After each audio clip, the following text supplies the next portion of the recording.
नाम की दवा महात्मा लेकर के आए, उस नाम की जहाज पर सब लोग बैठ जाएं, वो नाम की दवा सब लोग खाने लग जाएं, वो नाम की जड़ी सब लोग ले लें और उस नाम की जड़ी को पाकर, नाम की दवा को लेकर अगर हम आप कमाई करने लग गए, वचन को मानने लग गए, तब तो हम सब जीव उस नाम की दवा से हम जीवों के कर्मों की सफाई हो जाएगी।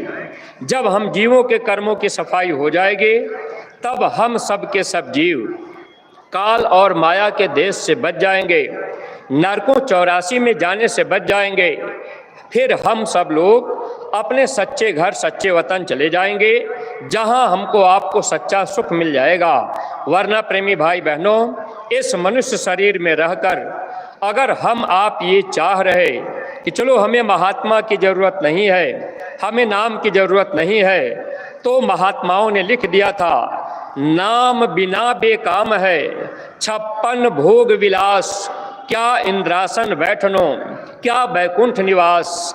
अगर हम आप किसी देवी देवता की पूजा पाठ करके अगर देवी देवता को खुश कर लिए, देवी देवता अगर खुश भी हो गए, तो ये देवी देवता हमको आपको क्या दे सकते हैं? ज़्यादा से ज़्यादा ये दुनिया का सामान दे सकते हैं।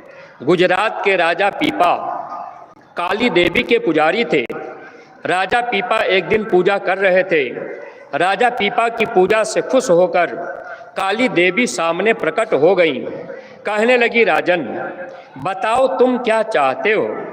राजा पीपा कहने लगे, देवी अगर आप हमें कुछ देना चाहती, आप हमसे खुश हैं, तो आप हमको आज ऐसा वरदान दे दीजिए कि अब हमको जन्मना और मरना न पड़े, अब हमको नरकों में 84 में न जाना पड़े, अब हमको कुत्ता सुअर बिल्ली घोड़ा गधा पेड़ पौधा कीड़ा मकोड़ा न बनना पड़े। क्योंकि राजा पीपा को इस बात की जानकारी थी, हम आप जो भी प्रेमी भाई बहन मनुष्य शरीर में आए, हम सब लोग भी गीता रामायण को पढ़ते हैं, हम लोगों को भी जानकारी थोड़ी बहुत है कि जब ये मनुष्य शरीर हम लोगों को नहीं मिला था, तो हम सब के सब जीव नरकों और 84 में पड़े रहे, पेड़ पौधा बनकर, कीड़ा मकोड़ा बनकर, कुत्ता सुअर बिल्ली घोड़ा गधा बनकर, ऐसे 84 लाख योनियों में हम सब लोग दुख भोगते रहे। 84 लाख योनियों में भटकने के बाद एक बार ये मानव जन्म का मौका मिल गया, और इसी शरीर को पाने के लिए देवी देवता भी तरसते रहते हैं।